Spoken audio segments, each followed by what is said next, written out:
Hello everybody, welcome back to the channel. In today's video, we are going to discuss about chapter 2 sexual reproduction in flowering plants. इससे पहले already हम chapter 1 and chapter 3 complete कर चुके हैं. अगर आपने वो चैप्टर्स नहीं देखे तो प्लीज डिस्क्रिप्शन बॉक्स में लिंक गिवन है, वहां से जाके वो चैप्टर ऑलरेडी पढ़ सकते हैं. और अगर आप हमारे चैनल पर न्यू हो तो सब्सक्राइब करना ना भूलें और बेल आइकन को दबा दें ताकि नेक्स्ट टाइम जब भी हम वीडियो अपलोड करें आपको नोटिफिकेशन आ सके.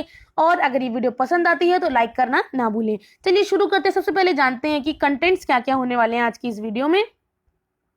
सबसे पहले देखेंगे a fascinating organ of angiosperm, यानी कि फ्लावर के बारे में हम पढ़ेंगे. फ्लावर कौन से प्लांट का? एंजियोस्पर्म का. देन उसके बाद 2.2 is pre fertilisation event. Pre fertilisation event के अंदर हमें दिखेगा माइक्रोस्पोरेंजियम, माइक्रोजेनेसिस, ये सब हम पढ़ेंगे. देन डबल फर्टिलाइजेशन होगा. उसके बाद डबल फर्टिलाइजेशन के बाद पोस्ट फर्टिलाइजेशन इवेंट्स होंगे, यानी कि फर्टिलाइजेशन के बाद क्या क्या स्ट्रक्चर्स या क्या क्या इवेंट्स देखने को मिलेंगे वो हम देखेंगे. देन लास्ट जो है वो है एपोमिक्सिस एंड पॉलीएम्ब्रियोनी, कि किस तरीके से किस तरह से पॉलिनेशन होगा और किस तरीके से जो फ्लावर है वो रिजनरेट करेगा. ये सब चीजें हम इसके अंदर देखेंगे. तो चलिए शुरू करते हैं. Are we not lucky that plants reproduce sexually? हम लकी नहीं है क्या कि प्लांट्स जो है वो भी रिप्रोड्यूस करते हैं सेक्सुअली. जो हमने देखा है माइराइट्स ऑफ फ्लावर, यानी कि फ्लावर्स के जो मिराइट्स हमने देखे हैं जो हम इंजॉय करते हैं. बहुत सारे ऐसे मिरेकल हैं जो फ्लावर्स के बारे में हम देख चुके हैं, जैसे कि कुछ सेंट्स जो बनते हैं, परफ्यूम्स जो हम यूज करते हैं, देन रिच कलर्स, जो कलर्स हमने देखे हैं एंड जो हमें बहुत ज्यादा अट्रैक्ट भी करते हैं. ये सब चीजें किसकी वजह से होती हैं? They are because of sexual reproduction in flowering plants. Flowers सिर्फ हमारी नीड के लिए, हमारी सिर्फ जरूरतों के लिए फ्लावर्स नहीं बने हुए होते हैं, हमारी सेल्फिशनेस के लिए नहीं बने होते हैं. All flowering plants show sexual reproduction. बहुत इंपॉर्टेंट है कि सभी फ्लावरिंग प्लांट्स जो हैं वो शो करते हैं फ्लावरिंग यानी कि sexual reproduction. When we look at the diversity of structures of the inflorescence, flowers and floral parts show an amazing range of adaptation to ensure formation of the end product sexual reproduction. हम जब भी इसकी flower की या flower के कुछ parts यानी कि फ्लोरल पार्ट्स की हम डाइवर्सिटी को देखते हैं, यानी कि बहुत ज्यादा वेरिएबिलिटी हमें इसके अंदर देखने को मिलती है. डिफरेंट टाइप के फ्लावर्स इसके अंदर हमें देखने को मिलते हैं. देन सेक्सुअल रिप्रोडक्शन भी डिफरेंट तरीके से होती है. फ्रूट्स भी अलग बनते हैं और सीड्स भी डिफरेंट होते हैं. In this chapter late us understand the morphology, structures and the process of sexual reproduction in flowering plants. Flowering plants यानी एंजियोस्पर्म के बारे में इसमें हम पढ़ने वाले हैं. इस चैप्टर के अंदर हम पढ़ेंगे मॉर्फोलॉजी, कुछ स्ट्रक्चर्स और कुछ प्रोसेसेस सेक्सुअल रिप्रोडक्शन के फ्लावरिंग प्लांट्स के अंदर. तो without wasting any time let us start. सबसे पहले हम पढ़ेंगे नोट्स के अंदर से, देन उसको हम कंबाइन कर देंगे हमारी एनसीईआरटी में जो लिखा है उसके साथ, ताकि आपको नोट्स बनाने में इजी रहे. और आप इन नोट्स को प्लीज नोट डाउन कर लीजिए अपनी नोटबुक में, ताकि आप आगे चल के रिवाइज करते टाइम अपनी इन सारी चीजों को एक जगह पे बाइंड अप कर सके और एग्जामिनेशन में अच्छे मार्क्स गेन कर सके.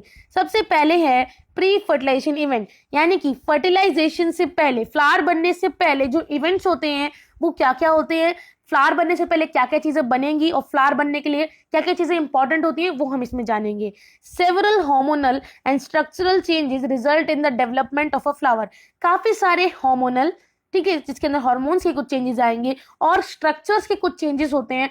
वही क्या करते हैं, एट लास्ट रिजल्ट देते हैं in the development of a flower. Flower वहां पे डेवलप होना शुरू होगा, वो एक स्टार्टिंग पॉइंट होगा एक प्लांट के अंदर. Then inflorescence bear the flower buds. Inflorescence पे हम देखेंगे, यानी कि इनफ्लोरेसेंस का मतलब यहाँ पे क्या है कि आपको प्लांट्स देखने को मिल सकते हैं या तो टिप पर, ठीक है, अदरवाइज आपको फ्लावर्स जो है वो इस तरीके से देखने को मिल सकते हैं. तो यही है इनफ्लोरेसेंस. दो तरीके के इनफ्लोरेसेंस होते हैं. देन इनके ऊपर होते हैं फ्लावर बर्ड्स. ये जो आप देख रहे हो ये क्या है, फ्लावर के बर्ड्स होते हैं. उसके बाद जब ये बर्ड्स वापस जाके थोड़ा डेवलप होंगे तब ये बनाएंगे कुछ फ्लावर्स को. फ्लावर्स क्या होते हैं? Flowers are generally the reproductive parts of a plant. Flowers ही वो पार्ट है जहां पर सेक्सुअल रिप्रोडक्शन होगा एक प्लांट के अंदर. देन फ्लावर्स के अंदर दो पार्ट्स आप देखे होंगे, जैसे कि मेल एंड फीमेल आपको ह्यूमंस के अंदर भी देखने को मिलता है, उसी तरह फ्लावर्स के अंदर भी मेल एंड फीमेल आपको देखने को मिलेगा. जो मेल रिप्रोडक्टिव पार्ट होता है उसको हम कहते हैं एंड्रोशियम एंड जो फीमेल रिप्रोडक्टिव पार्ट होता है उसको हम कहते हैं गाइनोशियम. ओके, देन चलिए आगे देखते हैं कि एनसीईआरटी में क्या दिया हुआ है प्री फर्टिलाइजेशन इवेंट के बारे में. प्री फर्टिलाइजेशन इवेंट यानी कि structurals and events much before the actual flower. Is seen on a plant, एक प्लांट पर एक एक्चुअल फ्लावर देखने से पहले हम देखते हैं the decision that the plant is going to flower has taken place, कि ये डिसीजन होता है कि एक प्लांट के ऊपर फ्लावर उगेगा या नहीं उगेगा, एक फ्लावर के उगने से पहले ये डिसीजन जरूर लिया जाता है। देन काफी सारे several hormonal and structural changes are initiated which lead to differentiation and further development of the flower primordium. काफी सारे ऐसे हार्मोनल और स्ट्रक्चरल चेंजेस देखने को मिलते हैं जो कि इनिशिएट करते हैं, डिफरेंशिएट करते हैं कि एक फ्लावर जो है वो उगने वाला है, उसके बड्स ऑलरेडी प्रेजेंट होने लग जाते हैं, यानी कि डेवलप होने लग जाते हैं। Then inflorescences are formed which bear the flower buds and then the flowers. Inflorescence जो मैंने आपको अभी समझाया इस तरीके से, यहाँ पर ये जो पार्ट्स प्रेजेंट होते हैं इनको कहते हैं फ्लावर बड्स, और ये जो होते हैं इनफ्लोरेसेंस वाले पार्ट में आ जाते हैं। Then in the flower the male and female reproductive structures, male और फीमेल रिप्रोडक्टिव स्ट्रक्चर्स कौन से होते हैं? Male is androecium and the gynoecium is the female reproductive structure. Differentiate करते हैं और डेवलप करते हैं। You would recollect that the androecium consist of a whorls of stamen. Androecium जो है उसके पास स्टेमन होते हैं जो कि रिप्रेजेंट करते हैं मेल रिप्रोडक्टिव सिस्टम को, और गाइनोशियम के पास क्या होता है? Female reproductive organ. ओके, चलिए नेक्स्ट चलते हैं। ये हो गया आपका डायग्राम जो कि एनसीईआरटी में भी गिवन है। ये है फ्लावर्स के बारे में, यानी कि मॉर्फोलॉजी, कि बाहर से हमें या अंदर से क्या क्या देखने को मिलता है वो हम इसके अंदर देखेंगे। सबसे पहले आप देख रहे हो ये जो ओवरी है, आपको इसके अंदर ओवरी देखने को मिल रही है फ्लावर के अंदर। देन जो ये सेपल्स है, सेपल और पेटल जो नीचे की तरफ प्रेजेंट होंगी, छोटी वाली ग्रीन वाली हिस्से वो होती है सेपल, और जो एक कंबाइन वे में प्रेजेंट होंगी यानी कि पेयर में प्रेजेंट होती है उनको हम कहते हैं पेटल। जो बड़ी वाली होती है वो पेटल जनरली, और जो छोटी वाली होती है उनको कहते हैं सेपल। देन ये है जो ओवरी से कनेक्टेड होता है इस तरीके से, उसको हम कहते हैं स्टाइल। ओके, ओवरी से आपको बनाने के लिए भी आ सकता है एग्जामिनेशन में, और आपको लेबलिंग भी दे सकते हैं।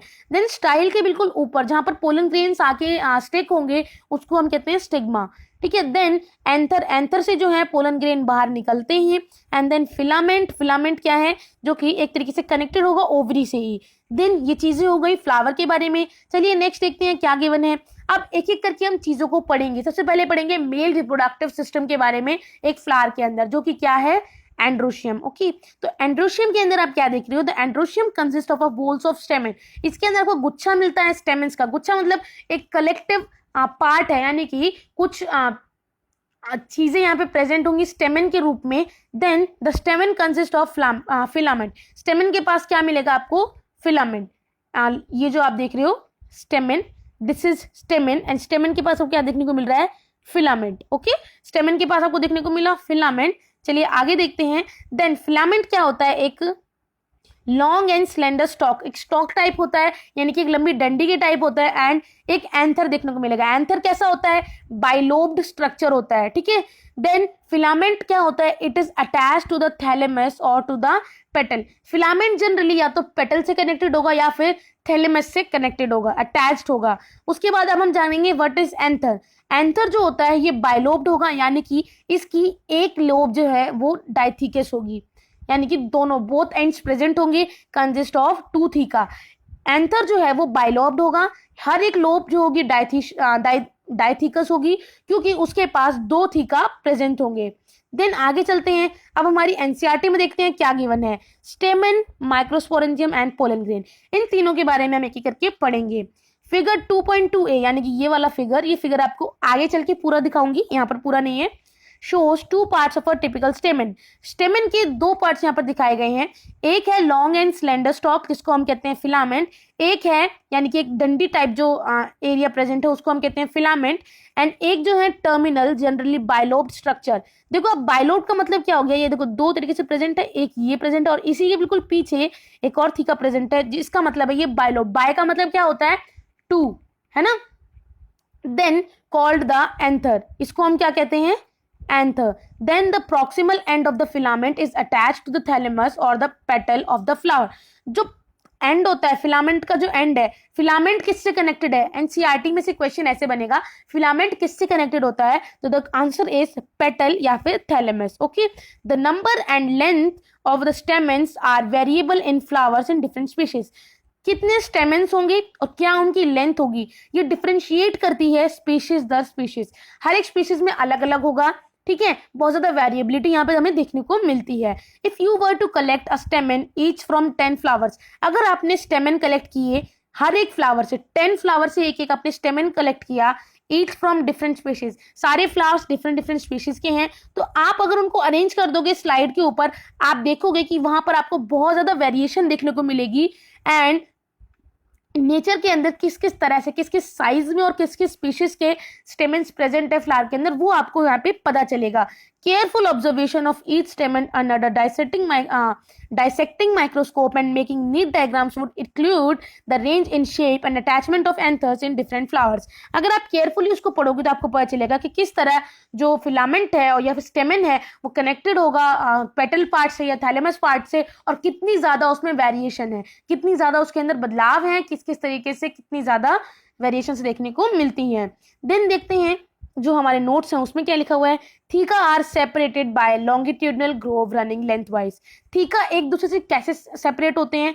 बाय द हेल्प ऑफ एक लंबी ग्रूव टाइप स्ट्रक्चर होगा जिसकी लेंथ की वजह से वो एक दूसरे से सेपरेट हो जाते हैं। अगर एक थीका इस तरीके से प्रेजेंट है तो दूसरा थीका कुछ इस तरीके से उसके बिल्कुल बैक साइड प्रेजेंट होगा, तो ये एक लॉन्गिट्यूडनल, उसी के साथ में उसकी एक लेंथ होती है, उसके वाइज वो उसको डिफरेंशिएट करती है।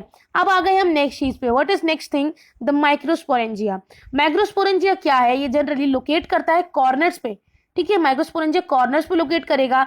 2 इन ईच थीका, एक थीका में 2 माइक्रोस्पोरेंजिया होंगे, यानी कि 2 थीका होते हैं तो 2 थीका के पास कितने माइक्रोस्पोरेंजिया होंगे? 4। Okay, they further develop to form pollen sac. अब आपको पूछा जाएगा कौन सी चीज डेवलप कर जाती है पोलन सैक के अंदर, कौन सी चीज कन्वर्ट करती है पोलन सैक के अंदर, तो the answer is microsporangia. Microsporangia generally develop into pollen sac, जिनके पास क्या होते हैं? Generally pollen grains. देखते हैं आपकी एनसीईआरटी में क्या गिवन है। A typical angiosperm anther is bilobed with each lobe having 2 theca. एक लोब के पास कितने थीका होते हैं? 2 थीका, और लोब कितनी है? 2, यानी कि कितने थीका हो गए? 4 theca. Then they are dithecous, यानी कि डाई का मतलब 2। Then often a longitudinal groove runs lengthwise separating the theca. एक थीका को दूसरे थीका से कौन डिफरेंशिएट करता है? उनके स्ट्रक्चर को अलग अलग कौन करेगा? एक लॉन्गिट्यूडनल ग्रूव। लॉन्गिट्यूडनल ग्रूव क्या हुआ? एक लंबाई में एक स्ट्रक्चर प्रेजेंट होगा, लंबा स्टिक वाइज स्ट्रक्चर वो। Okay, then let us understand the various types of tissues and their organisation in the transverse section of an anther. अब हम देखेंगे कि किस तरह के डिफरेंट टाइप के टिश्यूज हैं वो प्रेजेंट होंगे एक ट्रांसवर्स सेक्शन में, देखेंगे एंथर के अंदर। The bilobed nature of an anther is very distinct in the transverse section of anther. Then the anther is a 4 sided, anther जो है एक 4 साइडेड टेट्रागोनल स्ट्रक्चर है जिसके पास 4 माइक्रोस्पोरेंजिया देखने को मिलते हैं, जो कहां पर होंगे? कॉर्नर पे, और एक लोब के अंदर इस तरह से कुछ इसका स्ट्रक्चर होता है, ठीक है, और यहाँ पर कुछ ये प्रेजेंट होते हैं। देन एक लोब के अंदर कितने होंगे? 2 थीका, सॉरी यहाँ पे टंग जरूर फिसलती है, 2 theca. Okay, then the microsporangia develop further and become pollen sac. Microsporangia आगे फर्दर डेवलप करते हैं और क्या बना लेते हैं? Pollen sac. They extend longitudinally all through the length of an anther and are packed with pollen grain. ये आगे जाके एक्सटेंड करते हैं, लॉन्गिट्यूडनल यानी कि लंबाई में एक्सटेंड करेंगे, एंड इनकी लेंथ जो है एंथर की वो आपस में पैक हो जाएगी विद पोलन ग्रेन्स, ठीक है। देन ये हो गया आपका स्ट्रक्चर जहां पर आपको देखने को मिल रहा है सबसे पहले एंथर। देन एंथर ये वाला पार्ट है, उसके बाद आप देख रहे हो दोनों के अंदर फिलामेंट यानी कि स्टॉक लाइक स्ट्रक्चर है। अब एंथर को जब आप एक बार जूम करके देखोगे तो आपको ऐसा कुछ स्ट्रक्चर देखने को मिलेगा। लाइन ऑफ डिहिसेंस यानी कि ये वाला पार्ट जहां पर आपके पोलन ग्रेन्स यहाँ बनने शुरू होते हैं। देन माइक्रोस्पोरेंजिया जिसमें डेवलप करते हैं वो ये पार्ट होता है पोलन सैक्स, एंड पोलन सैक के अंदर आपको देखने को मिलता है पोलन ग्रेन्स। देन नेक्स्ट चलते हैं, what is structure of microsporangia. Examination में एग्जैक्टली ऐसे ही क्वेश्चन पूछे जाते हैं, माइक्रोस्पोरेंजियम का स्ट्रक्चर बताइए एंड उसके पार्ट्स को लिखिए। तो आपको ये जो नोट्स हैं ये जरूर राइट डाउन कर लेने हैं। The microsporangia is surrounded by 4 layer. Microsporangia 4 layer से सराउंडेड होती है। देन 4 लेयर कौन सी होंगी? Epidermis, endothecium and middle layer, and the last one is tapetum. सारी लेयर्स का अपना अपना अलग अलग काम होता है। जो आउटर 3 लेयर्स होती हैं वो क्या करती हैं? जनरली प्रोटेक्टिव लेयर होती हैं और हेल्प करती हैं डिहिसेंस में एंथर की, ताकि डिहिसेंस मतलब ताकि जो एंथर है वो रिलीज कर सके पोलन ग्रेन को, ठीक है। डीसेंस का मतलब यही है, वो रिलीज कर सके, निकाल सके पोलन ग्रेन्स को अपने अंदर से। और जो लास्ट लेयर बची टेपेटम, ये क्वेश्चन एनसीईआरटी का बहुत ही लाइंड अप क्वेश्चन है, रिपीटेटिव क्वेश्चन है एनसीईआरटी से, जो कि नीट एग्जामिनेशन में और बोर्ड एग्जामिनेशन में जरूर पूछा जाने वाला है। 1 मार्क्स में तो बोर्ड एग्जामिनेशन में पूछने ही वाले हैं, तो मेक श्योर कि आप इसको जरूर याद रखें। द टेपेटम, टेपेटम का काम क्या होता है? It provides nourishment to the developing pollen grains. जो कि पोलन ग्रेन डेवलप हो रहे हैं, जो कि डेवलपमेंट में अभी हैं, उनको नरिशमेंट कौन प्रोवाइड करेगा? Tapetum layer, okay. Then in the young anther the sporogenous tissue forms the center of each microsporangium। जब एंथर बिल्कुल यंग होगा तो उसके अंदर जो माइक्रोस्पोरेंजियम देखने को मिलते हैं, उसकी सेंटर में कौन से टिश्यू प्रेजेंट होंगे? The answer is sporogenous tissue, ठीक है। ये हो गया आपका स्ट्रक्चर जो मैं अभी आपको बात कर रही थी, टेट्राड स्ट्रक्चर। टेट्राड मतलब देखो ये स्ट्रक्चर आपको देखने को मिल रहा है, इसका एक जो कॉर्नर है, इस कॉर्नर को इन्होंने मैग्नीफाई कर दिया। मैग्नीफाई करने के बाद इन्होंने क्या देखा? यहाँ पर लेयर्स कुछ प्रेजेंट है। फर्स्ट इज एपिडर्मिस, सबसे बाहर वाली लेयर, देन एंडोथीशियम जो कि मिडल मतलब अंदर वाली लेयर, उसके बाद मिडल लेयर आती है, देन एमएमसी यानी कि माइक्रोस्पोर मदर सेल इसके अंदर देखने को मिलेगा, और जो हमारी फोर्थ लेयर जो हमने देखी थी वो है टेपेटम, जो कि नरिशमेंट प्रोवाइड करती है जो डेवलपिंग पोलन ग्रेन्स होते हैं। देन ये वाला जो स्ट्रक्चर है, आपको एग्जैक्टली ये वाला और ये दोनों ही स्ट्रक्चर बनाने को दे सकते हैं जो एग्जामिनर हैं, आपको दोनों स्ट्रक्चर अच्छे से याद करने हैं, ठीक है। देन आपको क्या बताना है? ये जो पार्ट है, ये पार्ट क्या है? These are generally sporogenous tissue. और ये जो लेयर्स बनी हुई है 1 2 3 4, आपको चारों लेयर यहाँ देखने को मिल रही है, चारों लेयर के नाम यहाँ पे ऑलरेडी गिवन है। देन चलिए आगे बढ़ते हैं। अब आपको देखने हैं स्ट्रक्चर ऑफ माइक्रोस्पोरेंजियम आपकी एनसीईआरटी में क्या दिया हुआ है। एक second. In a transverse section, a typical microsporangium appears near circular in outline। एक typical microsporangium जो है appear यानी कि दिखता है हमें circular portion में। It is generally surrounded by 4 layer। ये हमने देखा था इसके आसपास, जैसे कि हमने ये देखा था, इसके आसपास हमें 4 लेयर देखने को मिली थी, ओके। तो उसी 4 लेयर के बारे में ये बात कर रहा है। एक सेकेंड। देन 4 लेयर कौन सी हैं? Epidermis, endothecium, middle layer and tapetum. The outer 3 layer जो हमने अभी पढ़ा कि चारों जो लेयर होती हैं उनका काम क्या होता है? प्रोटेक्शन होता है और डिसेंस यानी कि जो रिलीज करने के काम आती हैं पोलन्स को।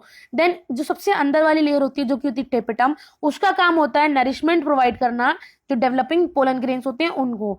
Then cell of these tapetum possess dense cytoplasm and generally have more than 1 nucleus। जो टेपेटम होते हैं इनके सेल्स के पास ज्यादातर मात्रा में साइटोप्लाज्म प्रेजेंट होता है और इनके पास एक से ज्यादा न्यूक्लियस होता है। क्वेश्चन पूछा जा सकता है, तो ये इन्फॉर्मेशन माइंड में जरूर रखें। When the anther is young, जब एंथर यंग होता है, कुछ कंपैक्टली अरेंज्ड होमोजीनियस सेल देखने को मिलते हैं जिनको हम कहते हैं स्पोरोजेनस टिश्यू। काफी बच्चों को क्वेश्चन होगा कि स्पोरोजेनस टिश्यू क्या होते हैं। दीज आर कॉम्पैक्टली यानी कि आपस में अरेंज्ड होमोजीनियस सेल्स होते हैं जो देखे गए हैं किसके अंदर? यंग एंथर के अंदर। जनरली क्या करते हैं, ये जो कोई भी माइक्रोस्पोरेंजिया प्रेजेंट है उसके अंदर जो होलो स्पेस होगा उसको भरने का काम करते हैं। उनके सेंटर में क्या प्रेजेंट होगा? Sporogenous tissue. उसके बाद नेक्स्ट है माइक्रोस्पोरोजेनेसिस। क्या होता है? एज द एंथर डेवलप, अभी यंग एंथर था लेकिन अब एंथर डेवलप करेगा। ये सब चल रहा है प्री फर्टिलाइजेशन इवेंट, अब तक फ्लावर बना नहीं है, अभी फर्टिलाइजेशन इवेंट चल रहा है। प्री फर्टिलाइजेशन इवेंट, फर्टिलाइजेशन से पहले वाले सारे events. As the anther develop the cell of the sporogenous tissue undergo meiotic division. यहाँ पर मियोटिक डिवीजन होती है और वो क्या बना लेती है? जनरली माइक्रोस्पोर टेट्राड्स यानी कि 4 जो हमने ऐसे भी स्ट्रक्चर्स देखे थे वो बना लेती है। देन उसके बाद अब हम देखेंगे हमारे नोट्स में क्या गिवन है माइक्रोस्पोरोजेनेसिस के बारे में। It is the process, generally microsporogenesis क्या है? It is a process of formation of microspore from PMC, pollen mother cell. Pollen mother cell जो था यानी कि हमारे पास पहले पोलन ग्रेन्स थे वो बन चुके थे, तो उनसे अगर जब बनता है माइक्रोस्पोर तो उसको हम कहते हैं माइक्रोस्पोरोजेनेसिस, ठीक है। Then as development occur in the anther, जैसे जैसे एंथर के अंदर डेवलपमेंट ऑक्यर करती है, डेवलपमेंट होती है ज्यादा, एंथर डेवलप करेगा। पहले यंग एंथर था उसके बाद एंथर डेवलप कर रहा है। जो स्पोरोजेनस टिश्यू हैं वो मियोसिस कर लेते हैं और क्या बना लेते हैं? Microspore tetrad. हर एक स्पोरोजेनस टिश्यू के पास कैपेसिटी होती है कि वो एक नए टेट्राड को उगा सके यानी कि एक नए टेट्राड को जन्म दे सके, इतनी कैपेसिटी हर एक स्पोरोजेनस टिश्यू के पास होती है। Hence each cell is potential pollen या फिर पोलन मदर सेल। हर एक सेल, हर एक स्पोरोजेनस टिश्यू एक पोटेंशियल पोलन बोल सकते हो आप, या फिर पोलन मदर सेल बोल सकते हो, जो कि आगे जाके कन्वर्ट हो सकता है माइक्रोस्पोर के अंदर। Then as the anther mature, जैसे जैसे एंथर मिच्योर हो रहा है, माइक्रोस्पोर जो है वो डिटैच होंगे हर एक एक दूसरे से, क्योंकि आपस में वो कनेक्टेड थे माइक्रोस्पोर। अब वो जैसे जैसे एंथर मिच्योर हो रहा है तो वो आपस में डिटैच होने शुरू हो जाएंगे और क्या बना लेंगे, it will develop into pollen grain. अब देखते हैं आपकी एनसीईआरटी में क्या दिया हुआ है। एग्जैक्टली सेम इंफॉर्मेशन एनसीईआरटी में दी हुई है, तो मैं सिर्फ रीड आउट करूंगी, तो आई होप आप समझ जाओगे उस चीज को।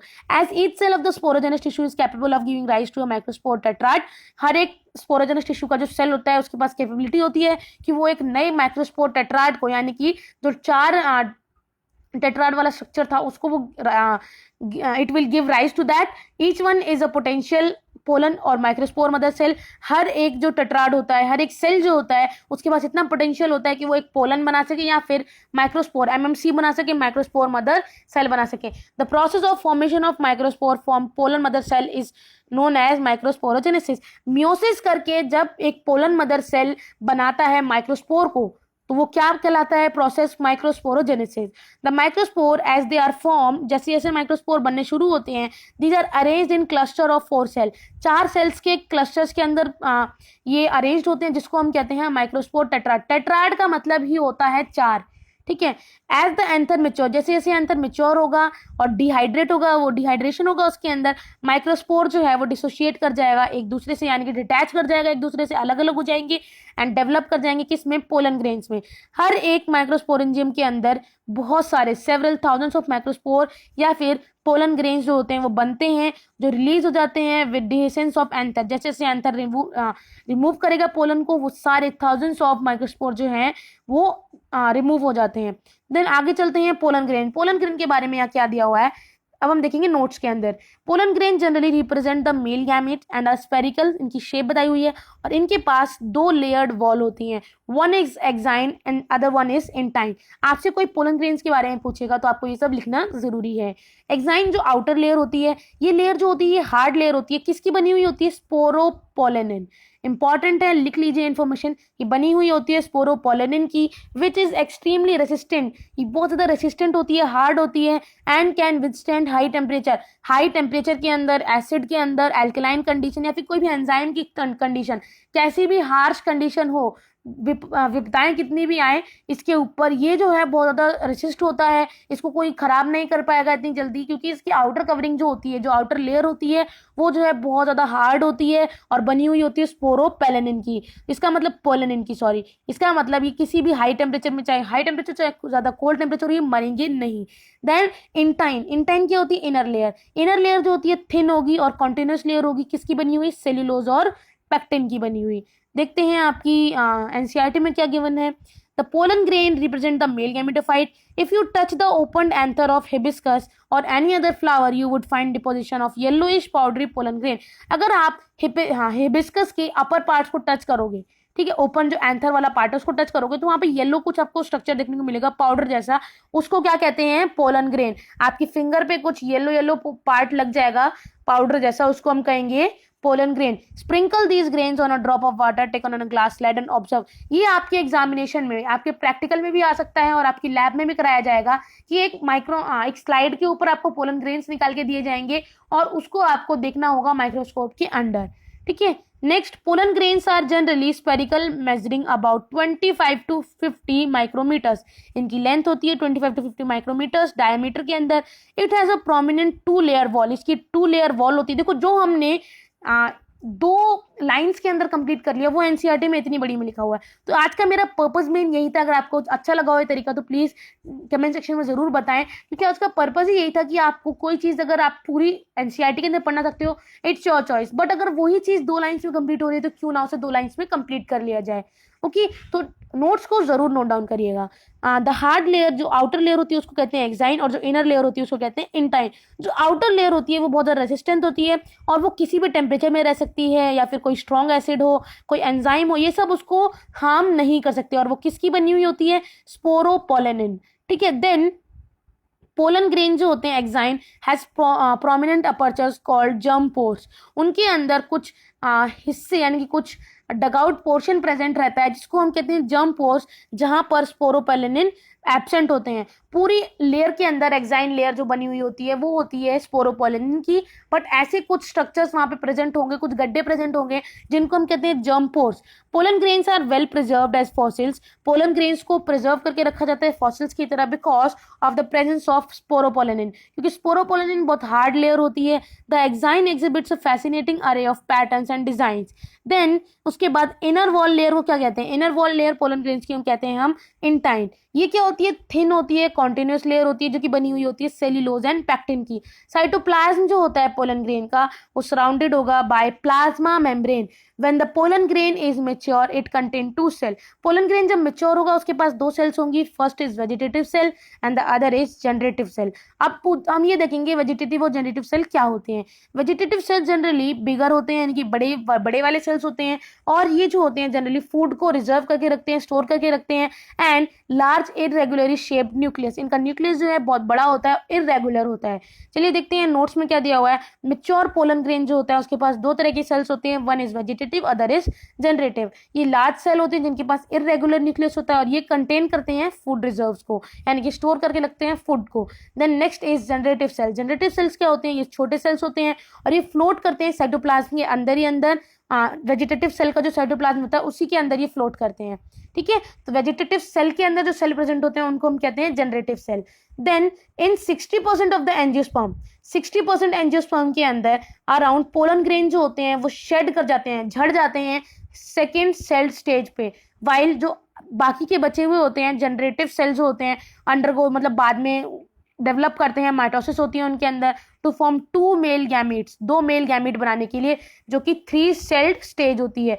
तो 60% जो एंजियोस्पर्म होते हैं उनके अंदर सेकेंड सेल स्टेज पे ही झड़ जाएगा ये जो पोलन ग्रेन होगा। बट कुछ जो सेल्स होते हैं मतलब कुछ जो एंजियोस्पर्म होते हैं 40%, यानी कि 60% है तो 40% जो एंजियोस्पर्म होते हैं उनके अंदर जनरेटिव सेल तक जाती है, माइटोसिस होगा और वहां पर दो मेल गैमेट्स बनेंगे जिनको हम कहते हैं 3 cell states. Then the viability of pollen grains after they are shed depends upon temperature. उनकी वायबिलिटी कितने टाइम तक वो टिकेंगे और कितने टाइम तक वो नहीं झड़ेंगे ये डिपेंड करता है टेम्परेचर के ऊपर और ह्यूमिडिटी के ऊपर, कि टेम्परेचर क्या है, कितना कोल्ड है, कितना हॉट टेम्परेचर है और ह्यूमिडिटी कैसी है उस टेम्परेचर की। और इनकी रेंज क्या होती है? It ranges from 30 minutes to few months. ये 30 मिनट्स में भी खत्म हो सकते हैं और कुछ फ्यू मंथ्स तक भी ये चल सकते हैं, तो इनकी रेंज यही होती है। देन देखते हैं ये स्ट्रक्चर बहुत इंपॉर्टेंट है जो एनसीईआरटी में गिवन है ऑलरेडी। ये आप देख लें कि ये सामने आपकी क्या दिया हुआ है, ये कुछ स्टेजेस है माइक्रोस्पोर के जो मेच्योर हो रहा है एक पोलन ग्रेन के अंदर सॉरी, ठीक है। तो सबसे पहले आप देख रहे हो आपको यहाँ पे स्ट्रक्चर देखने को मिल रहा है। उसके बाद इस स्ट्रक्चर की बात है, सबसे पहले ये टेट्राड वाला स्ट्रक्चर है, ठीक है, ये है टेट्राड वाला स्ट्रक्चर। उसके बाद आप देख रहे हो एक माइक्रोस्पोर, एक माइक्रोस्पोर के अंदर आपको कुछ वैक्यूल्स देखने को मिलेगी, फिर कुछ न्यूक्लियस डेवलप होगा, न्यूक्लियस पहले डेवलप था, उसके बाद न्यूक्लियस के बाद यहाँ पे वैक्यूल डेवलप होने लग जाएंगी, और जब ये वैक्यूल डेवलप होने के बाद एक असिमेट्रिकल स्पिंडल बना लेंगी, यानी कि एक छोटा स्ट्रक्चर बना लेंगी और एक बड़ा वैक्यूल बना लेंगी। तो उसके बाद इसके अंदर ये दोनों स्ट्रक्चर जो है आपस में मॉडिफाई होकर क्या बना लेते हैं, छोटा वाला स्ट्रक्चर जो है वो बना लेता है जनरेटिव सेल और बड़ा वाला स्ट्रक्चर क्या बना लेगा, वेजिटेटिव सेल। तो देखो यही रहा स्ट्रक्चर, आपने देखा था वेजिटेटिव सेल जो है वो पूरे सेल के अंदर होता है और इसी वेजिटेटिव सेल का जो साइटोप्लाज्म, ये वाला जो साइटोप्लाज्म है, इसी के अंदर क्या फ्लोट करता है, जनरेटिव सेल, ठीक है, जैसा कि हमने देखा था, और दोनों की न्यूक्लियस अलग अलग है। देन नेक्स्ट चलते हैं, आपकी एनसीईआरटी में क्या दिया हुआ है। हमने देखा था कि जो वेजिटेटिव सेल है वो फूड रिजर्व सेल होता है, यानी कि उसके अंदर फूड स्टोर होता है, और जो जनरेटिव सेल है वो स्मॉल होते हैं और फ्लोट करते हैं साइटोप्लाज्म के अंदर वेजिटेटिव सेल के। देन ये हम पढ़ चुके हैं 60% एंजियोस्पर्म जो है वो सेकंड सेल स्टेज पे ही झड़ जाते हैं, वाइल जो 40% होते हैं वो थर्ड सेल स्टेज पे, यानी कि जहाँ पर पोलन ग्रेन बन रहे हो, 2 मेल गैमेट्स बन रहे हो, उसके अंदर ही वो झड़ जाएंगे, ठीक है। उसके बाद पोलन ग्रेन काफ़ी ज़्यादा स्पीशीज़ के वो काफ़ी ज़्यादा एलर्जीज भी प्रोड्यूस करते हैं। Pollen grain of many species called cause severe allergies and bronchial afflictions in some of people often leading to chronic respiratory disorder।